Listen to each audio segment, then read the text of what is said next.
How to mute a YouTube video on phone. In this tutorial, I will show you step by step how to mute a YouTube video on a phone. The first step is to open or launch the YouTube mobile application, just like you can see here.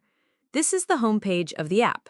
Now, normally, when you play a video inside the YouTube app, you will realize that there is no option to mute the sound directly without lowering or muting the volume of your entire phone.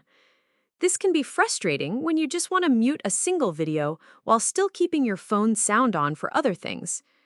To fix this, exit the YouTube app completely and open any browser on your phone. You can use Safari, Chrome, or any other browser of your choice. Once the browser opens, go ahead and search for youtube.com and open the official YouTube website. On the website, search for the video you want to watch. Once you find it, tap on the video to play it.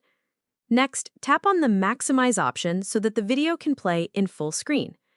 When the video is in full screen mode, you will notice a speaker icon at the top right corner of the screen. This is the mute button that does not appear in the app itself. Go ahead and tap on it. Once you do that, the video will immediately be muted while still playing on your screen. This way, you can continue watching the video without hearing any sound. As you can see, the solution is simple. You cannot mute a YouTube video directly from the app, but when you use the YouTube website through your phone's browser, the mute option becomes available. I hope this tutorial has helped you solve the problem you were facing. Make sure you like the video and subscribe to our channel. Thanks! That is how to mute a YouTube video on phone.